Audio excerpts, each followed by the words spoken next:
Welcome back to the channel, everybody, and yes, as you can see, I still play Mad Skills Motocross. I've been playing this game for a long time. It's super addictive, and quite honestly, I just haven't got tired of it yet. In today's video, I'm going to feature another racer by the name of Riley J 615. Now, we've been playing each other for a little while, and I just thought it was about time I put him in one of my videos.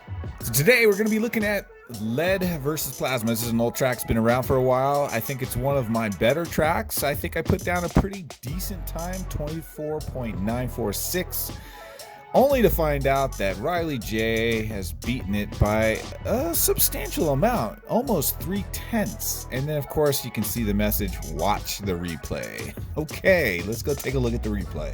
So right out of the gate, we're both pretty even.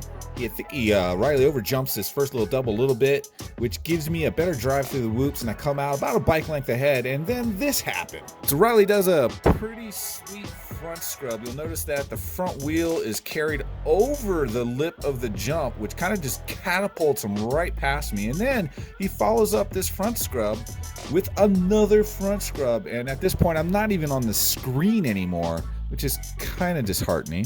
He's going so fast, he actually lands in the face of another jump near the end there, which actually slows him down, and I kind of catch back up.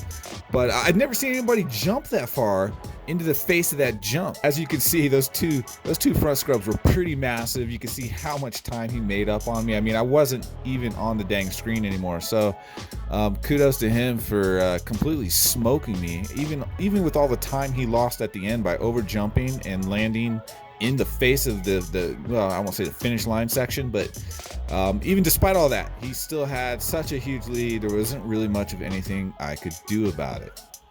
So real quickly, I wanted to share a tip with you guys. This is something that I try and use anytime I'm in versus mode. And the tip is, I always try and complete a lap as quickly as possible, whether I'm being challenged or whether I'm challenging somebody else. And the reason for that is, if you're being challenged, for example, if the challenger actually DNFs or makes a major blunder at some point in the lap, you're not going to know until you get to that point in the lap where they either made a mistake or didn't finish. So it's always important to go ahead and go through and complete a lap. Even if you don't start out perfectly, just complete a lap so you can see all the way through whether the challenger made any mistakes or didn't finish the race. The other reason I always try and complete a lap as quickly as possible is when I'm challenging somebody else, I want to be able to race against my ghost. One of the reasons it's important to race against your ghost is because almost every track in this game has two, sometimes more, main lines, and they're not always equal in terms of speed. Sometimes they're drastically different. Sometimes they're really, really close. In this example, they're pretty close, but clearly there was one line that was faster than the other, but not by much. So in this case, I'm challenging somebody else, or I'm responding to a challenge that came my way, this is my response track and lap. So I complete a lap using one of the two main lines that I know about on this particular track. You see, it took a few attempts to get the first lap completed. But already I've got a ghost to race against, and you can see where I come up short or I over jump and I have to restart. You only get 2 minutes, right? So you want to try and accomplish everything within those 2 minutes, so you don't have to use any of your extra minutes or purchase any minutes. That's where the game makes money, at least for me, because I purchase minutes.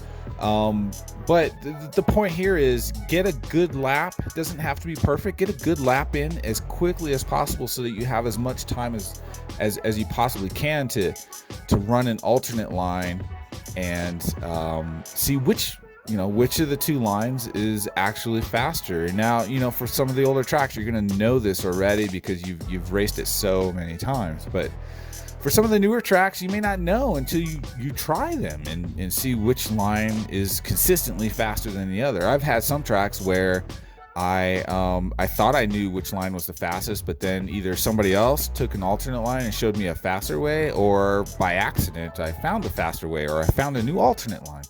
I've got a pretty good run going with this alternate line. You can see the ghost is right there, but as we get towards the middle of this lap, The alternate line appears to be quite a bit faster. The Ghost isn't even on the screen anymore, but you really got to run these all the way to the end to be sure which line is truly the fastest. As you can see, the Ghost is catching back up to me. And at the end of the day, there wasn't much of a difference between these two lines, and probably just comes down to which line you hit the most consistent and clean. That will conclude this video. If you made it this far, I appreciate it. Thank you for sticking around, and I hope you found some of this entertaining and useful. And if you got a minute, go check out monkeybuttrides.com. That is my website. We've got a bunch of new merch in the form of hoodies and t-shirts. We've also got stickers that have all been marked down to $1 a piece. We've also got drink coasters, and we're going to be adding some new merch to the website very, very soon in the form of beanies and hats. So have a good one, guys. As always, keep the rubber side down, and we'll see you in the next video. Bye.